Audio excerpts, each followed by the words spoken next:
সুলেখার শ্বশুরবাড়ি একেবারে অট্টালিকা সমান, আর তারা যেহেতু অনেক বড় লোক তাই তাদের বাড়িতে 10টা ঘর থাকে। প্রত্যেকটা ঘর একেবারে বিশাল বিশাল। আর এত ধনী শ্বশুরবাড়ি পেয়ে সুলেখা ভীষণ পরিমাণে খুশি হয়। আর সে যখন গৃহপ্রবেশ করে শ্বশুরবাড়িতে ঢোকে তখন, বৌমা, আমার বাড়িতে 10টা বড় বড় ঘর আছে, তাই যেই ঘরটা তোমার সব থেকে বেশি পছন্দের তুমি সেই ঘরেই থাকতে পারো। এমন সময় সুলেখা অনেকগুলো ঘরের মধ্যে কোন ঘরে থাকলে ভালো হবে বুঝে উঠতে পারে না। তাই বেশ কিছুক্ষণ ঘোরাঘুরি করার পর সুলেখা তার পছন্দ মতো একটা ঘর বেছে নেয়। কিন্তু অন্যদিকে সুলেখারই বান্ধবী তনয়ার খুব গরিব পরিবারে বিয়ে হয়, আর তার শ্বশুরবাড়িতে কেবলমাত্র একটাই ঘর। সেখানেই তনয়া একটা ঘরের মধ্যে কোনো মতে তার স্বামী এবং শাশুড়ি মায়ের সঙ্গে বাস করে, আর ঘরের কোনায় রান্নাবান্না করে। আমার ঘরগুলো এত বড়, সুতরাং রান্নাঘরটা কেমন হবে কি জানি। এই বলে সুলেখা রান্নাঘরে চলে যায়। আর সেই রান্নাঘর দেখে সে একেবারে অবাক হয়ে যায়, কারণ রান্নাঘরটা অনেক অনেক বড়, আর সেখানে অত্যাধুনিক জিনিসপত্র দিয়ে রান্নাঘর সাজানো থাকে। এমন সময় সুলেখা যখন রান্নাঘর থেকে নিজের ঘরে আসবে তখন সে 10টা ঘরের মধ্যে নিজের ঘর গুলিয়ে ফেলে, আর ভুল করে সে তার শাশুড়ি মায়ের ঘরে ঢুকে পড়ে। এমন সময় শাশুড়ি মা বৌমার কাণ্ড দেখে হেসে ওঠে। কিছু মনে করবেন না মা, আসলে এখানে অনেকগুলো ঘর তো, আর প্রত্যেকটা ঘর ভীষণ সুন্দর আর সবকটা একই রকমের দেখতে, তাই আমি নিজের ঘরটাই চিনতে পারিনি। এই বলে সুলেখা নিজের ঘরে যায় আর তার বান্ধবী তনয়াকে ফোন করে। তাকে ফোন করার পর সুলেখা তার বড়লোক শ্বশুরবাড়ির গল্প করতে শুরু করে, আর সেই সাথে তনয়াকে তার শ্বশুরবাড়ির ব্যাপারে জিজ্ঞাসা করে। তুই খুব ভাগ্যবতী যে এত ভালো শ্বশুরবাড়ি পেয়েছিস, আর তোর শ্বশুরবাড়িতে 10টা ঘর আছে শুনে সত্যি আমি খুব খুশি হয়েছি। তুই খুব সুখে শান্তিতে সংসার করবি দেখিস। কেন রে, তুই আমাকে এরকম করে বলছিস কেন? তোর শ্বশুরবাড়িতে কটা ঘর আছে আর আমি কখন থেকে শুনছি? তুই কথা বলতে বলতে বারবার কেসে উঠছিস, কেন বলতে পারবি? তনয়ের এই কথা শুনে মন খারাপ হয়ে যায়, কারণ সে একটা ঘরের কোনায় বসে কোনো মতে কাঠের উনুন চালিয়ে রান্নাবান্না করে, আর এভাবেই রান্নাবান্না করতে করতে সে ফোনে কথা বলে, যার ফলে অতিরিক্ত ধোয়ার জন্য তার বারবার কাশি উঠে আসে। কিন্তু তনয়া কিভাবে তার বড়লোক বান্ধবীকে সেই কথা বলবে কিছুই বুঝে উঠতে পারে না। আর কি বলবো, আমাকে অনেক কষ্ট করে একটা ঘরের মধ্যে সংসার করতে হচ্ছে। একটা ঘরের মধ্যেই কোনো মতে রান্না বান্না করছি, আর ঘরের কোনায় খেয়ে দিয়ে ঘুমিয়ে পড়ছি। বিয়ের আগেও বাপের বাড়িতে কষ্ট পেয়েছি, আর এখনো শ্বশুর বাড়িতে কষ্ট করছি। তাই আমি আমার কষ্টের কথা তোকে বলে দুঃখ দিতে চাই না। সে কি, তুই এরকম একটা ঘরের মধ্যে সংসার করছিস কি করে? আমি তো তোর কষ্টের কথা ভাবতেই পারছি না। আচ্ছা শোন, আমার এখানে তো 10টা ঘর আছে, আর বেশিরভাগ ঘর পুরো ফাঁকা অবস্থায় পড়ে থাকে। তাই তুই যদি তোর পরিবারকে নিয়ে এখানে থাকতে চাস তাহলে কিন্তু থাকতেই পারিস। তুই কি পাগল হয়ে গেছিস? আমরা দুজনে অত্যন্ত ভালো বান্ধবী, সেটা ঠিক আছে, কিন্তু তাই বলে আমি আমার সংসার নিয়ে গিয়ে তোর 10 কামরা শ্বশুর বাড়িতে গিয়ে উঠবো? এটা কোনো মতেই হতে পারে না। এই বলে তনয়া ফোন রেখে দেয়, আর সাবিত্রী দেবী তার নতুন বৌমার সব কথা শুনে ফেলে। কিন্তু সে বৌমার এত দয়ালু স্বভাব মোটেই পছন্দ করে না, তাই তখনই বৌমার ঘরে ঢুকে সে বৌমাকে ভীষণই বকাবকি করে। আমার বাড়িতে 10টা বড় বড় ঘর আছে বলে আমি কি গরিবের দান ছত্র খুলে বসেছি যে তোমার যখন ইচ্ছে হবে তুমি তোমার গরিব বান্ধবীকে আর তার পরিবারকে এখানে তুলে নিয়ে এসে রাখবে? না মা, সেটা নয়। আসলেই দেখুন না, আমার বান্ধবী ওর এক কামরা শ্বশুরবাড়ির ফটো পাঠিয়েছে। আপনার ফটো দেখলেও কষ্ট লাগবে। কেমন দেওয়াল থেকে চুন খসে পড়ছে, মেঝেগুলো ভাঙা, ঘরের চাল ফুটো, তার সাথে ওরা যে খাটে ঘুমায় সেই খাটও ভাঙা। আলাদা কোনো রান্নাঘর কিংবা আলাদা কোনো শৌচালয় পর্যন্ত নেই। এই বলে সুলেখা তনয়ের এক কামরা শ্বশুরবাড়ির বিভিন্ন রকমের ফটো সাবিত্রী দেবীকে দেখাতে শুরু করে, যার ফলে সাবিত্রী দেবী আরো বেশি রেগে যায়। তুমি এসব ফটো দেখে একদম কষ্ট পেও না। তুমিও তোমার বড় বড় 10টা ঘরের ছবি তোমার বান্ধবীকে পাঠিয়ে দাও, কিন্তু ভুলে ওই গরিব মেয়েকে এই বাড়িতে তুলে নিয়ে আসার চেষ্টা করো না। পরবর্তীকালে তোমার বান্ধবী আর ওর পরিবার তোমার সংসারে কিন্তু আগুন ধরিয়ে দেবে, তখন তুমি বুঝতে পারবে। এই বলে সাবিত্রী দেবী সেখান থেকে চলে যায়। কিন্তু সুলেখার ভীষণই মন খারাপ করে, কারণ ছোটবেলা থেকে সে তনয়ের সঙ্গে একই সাথে মানুষ হয়েছে, আর সে কোনোদিনও বড়লোক বলে গরিব তনয়ের সঙ্গে কোনো বাজে ব্যবহার করেনি। কিন্তু এখন তনয়ার কষ্ট দেখে তারও মনে মনে খুবই কষ্ট হয়। এভাবেই দেখতে দেখতে কিছুদিন কাটে। একদিন এ বাবা, সেই কখন থেকে লক্ষ্য করছি আমার ঘরের ছাদ থেকে টপ টপ করে জল পড়ছে। বাইরে মনে হচ্ছে বৃষ্টি পড়ছে। এত বড় ঘরের ছাদ ফাটলো কি করে? আরে আর বলো না, মিস্ত্রিগুলো যখন ছাদে পাথরের কাজ করছিল তখন ভুল করে ছাদের একটা দিক ফুটো করে দিয়েছে, আর আমার মনে হয় আমাদের ঘরের দিকটাতেই ফুটো করেছে, ওই জন্যই ঘরে জল পড়ছে। খাটের উপর জল পড়ার কারণে সুলেখার কিছুতেই ঘুম আসতে চায় না। আর এমন সময় বিকাশ এবং সুলেখা অন্য একটা বড় সুন্দর ঘরে গিয়ে শুয়ে পড়ে। আর সেই ঘর তাদের আগের ঘরের তুলনায় আরো বেশি সুন্দর বলে মনে হয়। ঘরের মধ্যে দুটো এসি বসানো থাকে, আর বিভিন্ন দিকে সুন্দর সুন্দর আয়না বসানো। এমনকি ঘরের দেওয়াল কেটে সেগুন কাঠের আলমারি দেওয়া থাকে। আর অন্যদিকে বাইরে যেহেতু প্রচন্ড বৃষ্টি হয়, সেই জন্য তনয়া এবং তার গরিব পরিবারের কিছুতেই ঘুম আসতে চায় না। মা, আমাদের ঘরে চারিদিকে জল পড়ছে, তাই আমি সব দিকে বালতি পেতে দিয়েছি। বালতি পেতে দিলেও তো কোনো উপায় নেই, কারণ একটু পরেই আমাদের ঘরের দরজা দিয়ে বাইরের বৃষ্টির জল ঢুকে পড়বে, আর গোটা ঘর একেবারে জলে থই থই করবে, কারণ আমাদের ঘরের জায়গাটা নিচু।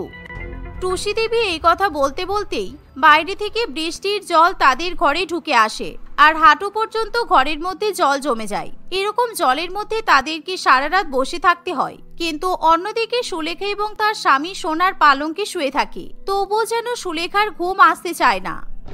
ইস, আমার ঘরে একটুখানি জল পড়ছে বলে আমি ঘর বদলে নিলাম, কিন্তু আমার বান্ধবীর ঘর তো বদলানোর কোনো সুযোগ নেই। ও মনে হয় এই বৃষ্টির জলের মধ্যেই শুয়ে আছে। এই কথা ভাবতে ভাবতে সকাল হয়ে যায়, আর সুলেখা একটুও দেরি করতে চায় না। সে তার শ্বশুরবাড়ির গাড়ি নিয়ে তনয়ার শ্বশুরবাড়ির উদ্দেশ্যে বেরিয়ে পড়ে। আর রাস্তা দিয়ে যাওয়ার পথে সে একটা বড় প্লাস্টিকের ত্রিপল কিনে নেয়। আর কিছুক্ষণ পর সে তনয়ার এক কামরা শ্বশুরবাড়িতে গিয়ে পৌঁছায়। সেখানে গিয়ে সে দেখে যে তনয়া তার শাশুড়ি মায়ের সঙ্গে ঘর থেকে জল পরিষ্কার করছে, আর যা দেখে সুলেখার ভীষণই খারাপ লাগে। এই দেখ, আমি তোর জন্য কি নিয়ে এসেছি। তোর বরকে বল এটা তোদের ঘরের চালের উপর টাঙিয়ে দিতে। দেখবি ত্রিপল টাঙিয়ে দিলে ঘরের মধ্যে আর বৃষ্টির জল ঢুকবে না। তুই প্রথম দিন আমার শ্বশুর বাড়িতে এসেছিস, আর এখন থেকেই বাড়াবাড়ি করছিস কেন? আমার এরকম কষ্ট করার অভ্যাস আছে, তাই তুই বেকার বেকার ত্রিপল কিনে আনতে গেলি কেন? যা করেছি বেশ করেছি, তুই চুপচাপ এই ত্রিপলটা নিয়ে নে, কারণ তুই একটা ছোট ঘরের মধ্যে এভাবে কষ্ট করবি, আমি সেটা সহ্য করতে পারবো না। এই বলে সুলেখা তনয়ার হাতে ত্রিপল দিয়ে দেয়। আর এমন সময় তনয় এবং তার পরিবার একটা ঘরে বসবাস করলেও তারা সুলেখাকে ভীষণ পরিমাণে আপ্যায়ন করে, আর তাকে অনেক আদর যত্ন দেয়। আর সেই সাথে তনয়া তার বান্ধবীকে ভালো মন্দ খাবার রান্না করে খাওয়ায়। সুলেখা যেই খাবারগুলো খেতে ভালোবাসে, তনয়া সেই সমস্ত খাবারগুলো রান্না করে একটা টিফিন বাক্সে প্যাক করে দেয়। এই নে সুলেখা, আমি তোর জন্য আর তোর শাশুড়ি মায়ের জন্য বেশি বেশি করে ক্ষীরের পায়েস আর গজা টিফিন বাক্সে ভরে দিয়েছি, তুই শ্বশুর বাড়িতে গিয়ে খেয়ে নিবি। এমন কথা শুনে সুলেখা খুবই খুশি হয়, আর সে তখনই সেই টিফিন বাক্স নিয়ে শ্বশুর বাড়িতে ফিরে আসে। কিন্তু সাবিত্রী দেবী যখন বৌমার মুখে এইসব কথা জানতে পারে, তখন সে তার বৌমাকে ভীষণই বকাবকি করতে শুরু করে। একটা কথা আছে কি জানো বৌমা, কুকুরের পেটে ঘি সহ্য হয় না, তাই তোমার এরকম 10 কামরার অট্টালিকা সমান শ্বশুরবাড়ি সহ্য হচ্ছে না। না হলে তুমি কোনোদিনও তোমার গরিব বান্ধবীর শ্বশুর বাড়িতে দেখা করতে যেতে না, আর আমাকে একদম এসব খাবার খাওয়ানোর চেষ্টা করবে না। তোমার গরিব বান্ধবী যদি এতে বিষ মিশিয়ে দেয়, তাহলে তো আমি মরে যাব। এই বলে সাবিত্রী দেবী নিজের ঘরে চলে যায়। আর সুলেখা যখন নিজের ঘরে যাবে, তখন সে দেখে যে তার ঘর আবার পরিবর্তন হয়ে গেছে, কারণ আগের ঘর বেশ নিঃশব্দ প্রকৃতির হওয়ায় সেই ঘরে বিকাশ নিজের অফিসের কাজ করে। আর সুলেখা প্রত্যেক দিনই তনয়াকে নিজের 10টা ঘরের বিভিন্ন রকমের ছবি তুলে পাঠায়। ফলে তনয়া তার বান্ধবীকে সুখে থাকতে দেখে খুবই খুশি হয়। কিন্তু সেই দিন সুলেখা তার বান্ধবীকে নিজেদের নতুন ঘরের ছবি পাঠাতে ভুলে যায়। আর এরই মধ্যে একদিন তনয়া এবার সুলেখার সঙ্গে দেখা করতে আসে, কিন্তু সাবিত্রী দেবী মোটেই তনয়াকে পছন্দ করতে পারে না।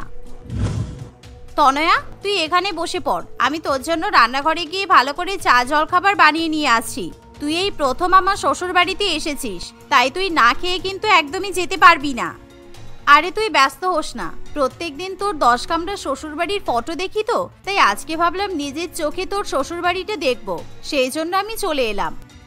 আরে হ্যাঁ ঠিক আছে, খুব ভালো করেছিস, তুই বস না, আমি এখনই আসছি। এই বলে সুলেখা রান্নাঘরে যায় আর সে তার বান্ধবীর জন্য বিভিন্ন ধরনের ভালো ভালো খাবার রান্না করতে শুরু করে। এমন সময় সেখানে সাবিত্রী দেবী চলে আসে আর তার বৌমাকে খুব বাজেভাবে কথা শোনায়, কারণ কিছুক্ষণ আগে সে যখন তার ছেলের অফিস ঘরের সামনে দিয়ে আসে তখন সে তনয়াকে সেই একই ঘরের মধ্যে দেখতে পায়।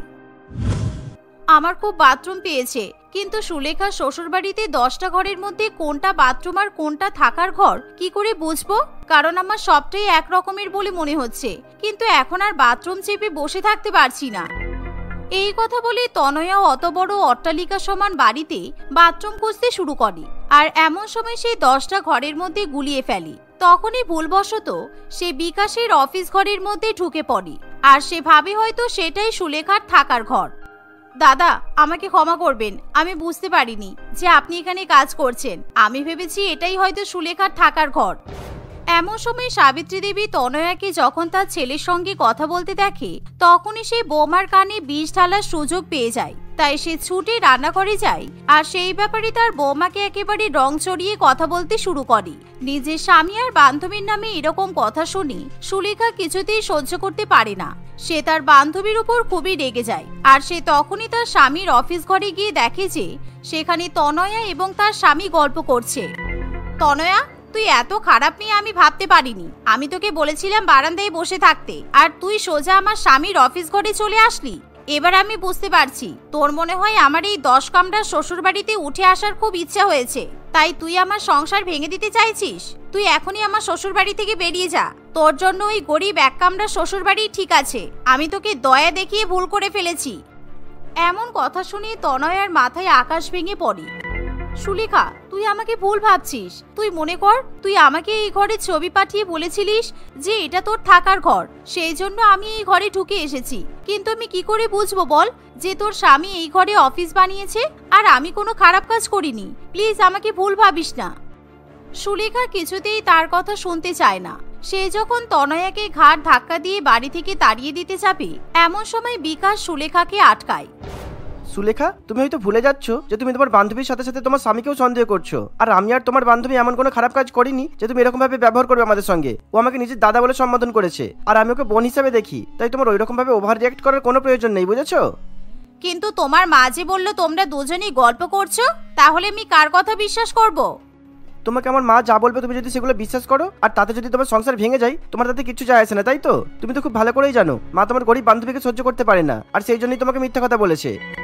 বিকাশ এই কথা বললে সাবিত্রী দেবী ভীষণই লজ্জায় পড়ে আর সে একেবারে মাথা নত করে দাঁড়িয়ে থাকে। তাই সে তখনই তার বান্ধবী এবং নিজের স্বামীর কাছে ক্ষমা চেয়ে নেয়। না রে সুলেখা, আমি কোনোদিন কিছু খারাপ ভাবিনি। তোর জায়গায় আমি থাকলে আমিও হয়তো এই কাজই করতাম। তুই একদম চিন্তা করিস না, আমাদের বন্ধুত্ব কখনো নষ্ট হবে না। তনয়ের কথা শুনে সুলেখা খুবই খুশি হয় আর কিছুক্ষণের মধ্যে তারা একসঙ্গে বসে খাওয়া দাওয়া করে। সেদিনের পর থেকে দুই বান্ধবীর মধ্যে কোনো রকম ভুল বোঝাবুঝির সৃষ্টি হয় না। তারা নিজের নিজের শ্বশুরবাড়িতে সুখে শান্তিতে বসবাস করতে থাকে। জানিস রিঙ্কি, আমি প্রেগনেন্ট, আমি মা হতে চলেছি। পিয়ালির কথা শুনে রিঙ্কি ভীষণ পরিমাণে অবাক হয়ে যায়। তুই কি বলছিসটা কি? তুই যে প্রেগনেন্ট এটা কি রাহুল জানে? হ্যাঁ রে, জানবে না কেন? যার বাচ্চা সে জানবে না তা আবার হয় নাকি? রাহুল আমাকে বলেছে আমরা খুব তাড়াতাড়ি বিয়ে করব। জানিস আমি খুব খুশি। রাহুল চাকরির খোঁজ করছে, আশা করছি তাড়াতাড়ি ও চাকরিটা পেয়ে যাবে আর তারপর আমরা বিয়ে করব। আমাদের একটা ছোট্ট পরিবার হবে। আর তোকে আমার বাচ্চা কি বলে ডাকবে? মাসি। তুই তো মাসি হয়ে যাবি বল।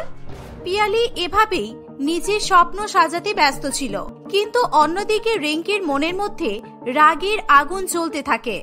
আচ্ছা পিয়ালি, তুই একটু বস তো, আমি ওয়াশরুম থেকে আসছি। এই বলে রিঙ্কি তার রুম থেকে বাইরে গিয়ে রাহুলকে ফোন করে। হ্যালো ডার্লিং, বলো কি করছো? আমি তো তোমার কলেরই অপেক্ষা করছিলাম। নাটক করা বন্ধ করো। এসব আমি কি শুনছি? পিয়ালি প্রেগনেন্ট আর তুমি ওকে বিয়ে করবে বলেছো? তুমি কি করতে চাইছো আমাকে খুলে বলো তো।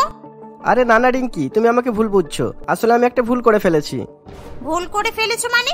এটা আবার কোনো কথা হলো? তুমি এখনই আমার সঙ্গে দেখা করো। আমি কোনো কথা শুনতে চাই না, তোমার সাথে সামনাসামনি আমি কথা বলতে চাই।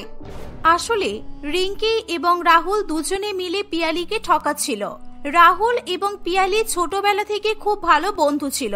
একই সঙ্গে একই স্কুলে তারা পড়াশোনা করেছে, সেই সঙ্গে তারা একই সঙ্গে একই কলেজে ভর্তি হয়েছিল। এভাবেই তাদের বন্ধুত্বের প্রগাঢ়তা বাড়তে বাড়তে তারা একে অপরকে পছন্দ করে ফেলে। তাই তারা দুজনে বড় হয়ে নিজেদের পায়ে দাঁড়িয়ে বিয়ে করবে বলে ঠিক করে। একদিন তাদের কলেজে রিঙ্কি নামে একজন ভর্তি হয়। প্রথম দিনেই রিঙ্কি এবং পিয়ালির মধ্যে খুব ভালো বন্ধুত্ব তৈরি হয়। খুব তাড়াতাড়ি তারা একে অপরের খুবই ভালো বন্ধু হয়ে যায়। রিঙ্কি পিয়ালির থেকে দেখতে অনেক বেশি সুন্দর ছিল, সেই সঙ্গে পিয়ালি একটা ধনী পরিবারের মেয়ে ছিল। এই দেখে রাহুল পিয়ালির প্রতি দুর্বল হতে থাকে। রিঙ্কি দেখতে খুবই সুন্দর, আর সেই সাথে রিঙ্কি বড় লোকেরও মেয়ে। আমার আর কিছুতেই পিয়ালিকে সহ্য হচ্ছে না। আমি যদি কোনো রকমে এই রিঙ্কিকে পটাতে পারি তাহলে আমার অনেক লাভ হবে। রাহুল নানাভাবে রিঙ্কির সঙ্গে বন্ধুত্ব করার চেষ্টা করতে থাকে। রাহুলও দেখতে খুবই হ্যান্ডসাম হওয়ায় রিঙ্কিও খুব কম সময়ের মধ্যে রাহুলকে পছন্দ করে ফেলে। রাহুল, আমি কিন্তু ঠিকঠাক কিছুই বুঝতে পারছি না। পিয়ালি তোমার গার্লফ্রেন্ড ছিল, আর এখন তুমি বলছো তুমি আমাকে ভালোবাসো। তুমি একেবারে ঠিকঠাক করে বলো তো, তুমি কাকে চাও, আমাকে নাকি পিয়ালিকে? আমি শুধু তোমাকে চাই রিঙ্কি, আর তুমি তো দেখেইছো আমি এখন পিয়ালির সঙ্গে সেরকম ভাবে মিশি না। আমার পুরো সময়টাই আমি তোমাকে দিই। আমাকে আরো সময় দাও, আমি ওর সাথে ব্রেকআপ করে নেব। এইভাবে হঠাৎ করে তো আমি কোনো কারণ ছাড়া ব্রেকআপ করতেও পারবো না, তাই না? এভাবেই রাহুল এবং রিঙ্কি দুজনে মিলে পিয়ালিকে বোকা বানাতে শুরু করে। পিয়ালির কাছের বন্ধু রিঙ্কি তার সঙ্গে এরকম করবে সেটা তার একেবারেই ধারণার বাইরে ছিল। এরকম ভাবে সময় অতিবাহিত হতে থাকে। একদিন পিয়ালি রাহুলের কাছে এসে বলে, জানো রাহুল, তুমি বাবা হতে চলেছো। আমি প্রেগনেন্ট। আমি জানি এটা শুনে তুমি খুব খুশি হবে। কি হলো, তুমি কিছু বলছো না কেন? তুমি এটা শুনে খুশি হওনি? পিয়ালির কথা শুনে রাহুল খুবই টেনশনে পড়ে যায়। তবুও সে খুশি হওয়ার ভান করে বলে, কে বলেছে আমি খুশি হয়নি? আমি এতটা খুশি হয়েছি যে আমি নিজের মুখের ভাষা হারিয়ে ফেলেছি। আমরা খুব তাড়াতাড়ি বিয়ে করব, তুমি একদম চিন্তা করো না। আমি একটা জায়গায় ইন্টারভিউ দিয়েছি, ওই চাকরিটা হয়তো আমি পেয়েই যাব। রাহুলের কথা শুনে পিয়ালি তার খুশি ধরে রাখতে পারে না। এই খুশির খবরটা তার সবচেয়ে কাছের বন্ধু রিঙ্কিকে জানাবে বলে সে ঠিক করে। পিয়ালি সবসময় তার মনের সব কথাই রিঙ্কির সঙ্গে শেয়ার করত। পিয়ালি প্রেগনেন্ট জানার পর রিঙ্কি তেলে বেগুনে জ্বলে ওঠে। সে রাহুলের সঙ্গে দেখা করে তাকে উল্টোপাল্টা কথা বলতে শুরু করে। তুমি কি বলেছিলে আমাকে? হ্যাঁ, তুমি বলেছিলে আমাকে কিছুদিন সময় দাও, আমি ওই পিয়ালির সঙ্গে ব্রেকআপ করব। আর তুমি ওর সঙ্গে ব্রেকআপ না করে তুমি ওকে প্রেগনেন্ট করে ফেলেছো। তুমি বাবা হতে চলেছো, পিয়ালি মা হতে চলেছে। এই গল্প শুনে আমি এখন কি করব? নাচানাচি করব? রিঙ্কি, তুমি মাথাটা ঠান্ডা করো। আমি পিয়ালির সঙ্গে যাই করে থাকি না কেন, আমার মনে শুধুমাত্র তুমি আছো। আর আমি তোমাকে ছাড়া অন্য কাউকে বিয়ে করার কথা স্বপ্নেও ভাবতে পারি না। আমি যে করেই হোক ওই পিয়ালিকে পেছন থেকে ছাড়াবই। তুমি আমার উপরে এতটুকু তো বিশ্বাস করতেই পারো। সেদিনের পর থেকে রাহুল আস্তে আস্তে পিয়ালির সঙ্গে কথা বলা বন্ধ করে দেয়। পিয়ালি ফোন করলেও সে কিছুতেই ফোন ধরে না। এরকম ভাবে মাসের পর মাস কেটে যায়। পিয়ালি বারে বারে রাহুলের ফ্ল্যাটে এসে তার সঙ্গে দেখা করত আর রাহুলকে বিয়ে করার জন্য জোর করত। রাহুল প্রত্যেকবারই কোনো না কোনো বাহানা করে তাকে সেখান থেকে তাড়িয়ে দিত। এভাবেই দেখতে দেখতে 9 মাস কেটে যায়। পিয়ালিকে নিজেদের রাস্তা থেকে সরানোর জন্য রাহুল এবং রিঙ্কি একটা বড়সড় ধরনের প্ল্যান করেই ফেলে। হ্যালো পিয়ালি, তুমি তাড়াতাড়ি আমার ফ্ল্যাটে চলে এসো। তোমার জন্য একটা খুব সুন্দর সারপ্রাইজ আছে। তুমি দেরি করো না, তাড়াতাড়ি চলে এসো, আমি অপেক্ষা করছি। কি সারপ্রাইজ রাহুল? এটা তো বলো। হ্যালো হ্যালো, যা, ফোনটা কেটে দিল। ও, মনে হচ্ছে রাহুল নিশ্চয়ই চাকরিটা পেয়ে গেছে। ও এটাই বলবে বলে আমাকে ডেকেছে। পিয়ালি খুবই খুশি হয়ে রাহুলের ফ্ল্যাটে চলে যায়। রাহুল এবং রিঙ্কি ওখানে পিয়ালির আসার জন্য অপেক্ষা করছিল। কলিং বেল বাজতেই রাহুল দরজা খুলতে চায় এবং রিঙ্কি দরজার পেছনে লুকিয়ে দাঁড়িয়ে থাকে। আমি জানি রাহুল, তুমি চাকরিটা পেয়ে গেছো, তাই তো? আর তুমি তাই জন্য আমাকে সারপ্রাইজ দেওয়ার জন্য এখানে ডেকেছো। পিয়ালি কথা বলতে বলতে ভেতরে ঢুকে আসলে পেছন থেকে রিঙ্কি একটা ধারালো ছুরি দিয়ে সজোরে পিয়ালিকে আঘাত করে। পিয়ালি তৎক্ষণাৎ রক্তাক্ত অবস্থায় মাটিতে লুটিয়ে পড়ে। পিয়ালি তার চোখ দুটো বন্ধ করে নেয়। নাও ডার্লিং, শেষ। মা আর বাচ্চা দুজনেই একসাথে শেষ। এবার আমাদের পথের কোনো রকম কাটা থাকলো না। এবার আমরা খুব মজা করব। হ্যাঁ রাহুল, কিন্তু এখনই লাশটাকে তাড়াতাড়ি এখান থেকে সরিয়ে ফেলতে হবে। পুলিশ যদি জানতে পারে তাহলে কিন্তু সর্বনাশ হয়ে যাবে। চলো, আমরা একে অনেক দূরে জঙ্গলে গিয়ে ফেলে দিয়ে আসি। রিঙ্কি এবং রাহুল গাড়িতে করে পিয়ালিকে নিয়ে একটা জঙ্গলের মধ্যে ফেলে দেয়। কয়েক ঘন্টা পর হঠাৎ করে পিয়ালির জ্ঞান ফিরে আসে। সে অত্যন্ত ক্ষীণ আওয়াজে সাহায্য চাইতে শুরু করে, কিন্তু সেখানে তাকে সাহায্য করার মতো কেউ ছিল না। এমন অবস্থাতেই তার হঠাৎই প্রসব যন্ত্রণা শুরু হয়ে যায়। প্রচন্ড যন্ত্রণায় ছটফট করতে করতে সে একটা ছেলের জন্ম দেয় এবং তখনই সে আবার নিজের জ্ঞান হারিয়ে ফেলে। সেই সময় একটা কুকুর সেখানে এসে পিয়ালি ও তার বাচ্চাকে দেখে জোরে জোরে চিৎকার করতে শুরু করে। জঙ্গলের মধ্যে তখন কালীচরণ বাবু নামে এক বৃদ্ধ ব্যক্তি কাঠ কাটতে এসেছিল। জঙ্গলের মধ্যে কুকুর ডাকছি কেন এত? কই গিয়ে দেখি তো একবার। কালীচরণ বাবু আহত অবস্থায় পড়ে থাকা পিয়ালি এবং তার সদ্যজাত বাচ্চা শিশুটিকে দেখে অবাক হয়ে যায়। তৎক্ষণাৎ সে তাদের দুজনকে নিজের বাড়িতে নিয়ে যায়। পিয়ালি কয়েক মাসের মধ্যে পুরোপুরি সুস্থ হয়ে ওঠে। সুস্থ হয়ে ওঠার পর পিয়ালি কালীচরণ বাবুকে সব কথা জানায়। তোর সাথে বড় অন্যায় হয়েছে রে মা, বড় অন্যায় হয়েছে। ওরা কতটা নিষ্ঠুর যে এই কাজটা করতে পারলো। হ্যাঁ কাকু, আর আমি এই অন্যায়ের প্রতিশোধ নেব। আমি ওদের দুজনকে ছাড়বো না, কিছুতেই না। ওরা যেমন আমার আর আমার ছেলের জীবনটা তছনছ করে দিয়েছে, আমি ওদের কিছুতেই ছাড়বো না। আমি বদলা নেব। আমার ছেলেটা একটু বড় হলেই আমি ওদের সামনে যাব, আমি রুখে দাঁড়াবো। তুই ওদের সঙ্গে পারবি না রে মা, এমনিতেই একবার মরতে মরতে তুই বেঁচে গেলি, আবার যদি তোর কিছু হয়ে যায় তোর ছেলেটার কি হবে বলতো? ধৈর্য ধর, দেখবি তুই সঠিক সুযোগ পেয়ে যাবি। এভাবেই সময় অতিবাহিত হতে থাকে। দেখতে দেখতে 3 বছর কেটে যায়। এরই মাঝে প্রতিনিয়ত পিয়ালি নিজের মুখ ঢাকা দিয়ে রিঙ্কি ও রাহুলকে ফলো করতে থাকে। রিঙ্কি ও রাহুল দুজনে এখনো বিয়ে করেনি, কারণ রাহুল এখনো পর্যন্ত কোনো চাকরি পায়নি। আমার আর ভালো লাগছে না এসব। আর কতদিন এরকম ভাবে চলবে? আমার বাবাও তো এখন আমাদেরকে টাকা দেওয়া বন্ধ করে দিয়েছে। লাইফটা কেন যেন বেকার হয়ে গেল। আর তোমার দ্বারা এই জীবনে চাকরি পাওয়া সম্ভব হবে বলে আমার তো মনে হয় না। আরে রিঙ্কি, তুমি চিন্তা করছো কেন এত? আমি একটা অনেক ভালো প্ল্যান করেছি। আমরা যদি এই প্ল্যানে সাকসেসফুল হতে পারি তাহলে আমরা মুহূর্তের মধ্যেই বড়লোক হয়ে যাব। এতটাই বড়লোক হয়ে যাব যে আমরা এই দেশ ছেড়ে বিদেশে গিয়ে থাকা শুরু করব। বড়লোক? কিভাবে বড়লোক হব আমরা? আমরা দুজন মিলে ব্যাংকে ডাকাতি করব। ব্যাংক থেকে টাকা ডাকাতি করার পর আমরা কিন্তু এই শহরে আর থাকতে পারবো না। টাকাগুলো নিয়ে আমরা বিদেশে চলে যাব। রিঙ্কি এবং রাহুলের সব কথা লুকিয়ে লুকিয়ে শুনে নেওয়ার পর সে আস্তে আস্তে সেখান থেকে চলে যায়। ব্যাংক ডাকাতি করা যেহেতু কোনো সহজ ব্যাপার ছিল না, তাই তারা দুজনে মিলে দীর্ঘদিন ধরে নিজেদের মধ্যে প্ল্যান করতে থাকে। একদিন রাত্রিবেলা তারা রুমালে করে ক্লোরোফর্ম নিয়ে ব্যাংকে চলে আসে। ব্যাংক থেকে সমস্ত টাকা নিজেদের গাড়িতে ভর্তি করে তারা সেখান থেকে পালিয়ে যায়। ব্যাংক ডাকাতি করার খবর পুলিশের কাছে গেলে পুলিশ তৎক্ষণাৎ সেখানে চলে আসে, কিন্তু ততক্ষণে রিঙ্কি এবং রাহুল সেখান থেকে পালিয়ে যায়। আমরা লেট করে ফেলেছি, আর একটু আগে আসলে আমরা ডাকাতগুলোকে ধরতে পারতাম। তখনই সেখানে পিয়ালি এসে বলে, আপনারা আমার সঙ্গে চলুন, আমি জানি ওরা কোথায় যাচ্ছে। আমি ওই ডাকাতগুলোকে খুব ভালো মতোই চিনি। ওরা ব্যাংক ডাকাতি করে বিদেশে চলে যাবে বলে ঠিক করেছে, আর ওরা এখন এয়ারপোর্টের দিকে যাচ্ছে। আপনারা চিন্তা করবেন না, আমার ছেলে ওদেরকে পথে আটকে রাখবে। আপনারা তাড়াতাড়ি চলুন, এবার ওদেরকে ধরতে হবে। পিয়ালি পুলিশের সঙ্গে গাড়িতে উঠে পড়ে। পুলিশের গাড়ি সজোরে চলতে থাকে। ওদিকে রিঙ্কি এবং রাহুল দ্রুত গতিতে গাড়ি চালিয়ে এয়ারপোর্টের দিকে যাচ্ছিল। বাপরে বাপ, এত টাকা দেখে আমি তো আনন্দে আত্মহারা হয়ে যাচ্ছি রাহুল। আমি ভাবতেও পারিনি আমাদের কাছে কোনোদিনও এত টাকা হবে। তাড়াতাড়ি গাড়ি চালাও, আমাদেরকে যত তাড়াতাড়ি সম্ভব এখান থেকে পালাতেই হবে। তখনই হঠাৎ করে তারা সামনে একটা ছোট্ট বাচ্চা ছেলেকে দেখতে পায়। বাচ্চা ছেলেটি আর কেউ নয়, পিয়ালির ছেলে রাজু ছিল। রাজু রাস্তার মাঝখানে দাঁড়িয়ে তাদের গাড়িটাকে থামানোর জন্য অনবরত ইশারা করতে থাকে।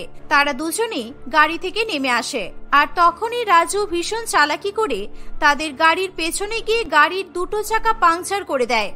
কোথায় গেল বাচ্চাটা? এখানেই তো ছিল, কোথায় গেল বলো তো? বাচ্চাটিকে তারা দেখতে না পেয়ে আবার গাড়িতে উঠে পড়ে, কিন্তু গাড়ির দুটো চাকা পাংচার হয়ে যাওয়ার ফলে তাদের গাড়ি কিছুতেই এগিয়ে যেতে পারে না। ঠিক সেই সময় পিয়ালি পুলিশ নিয়ে সেখানে চলে আসে। পিয়ালিকে পুলিশের সঙ্গে দেখে রাহুল এবং রিঙ্কি ভয়ে আটকে ওঠে। পিয়ালি, তুমি মরনি?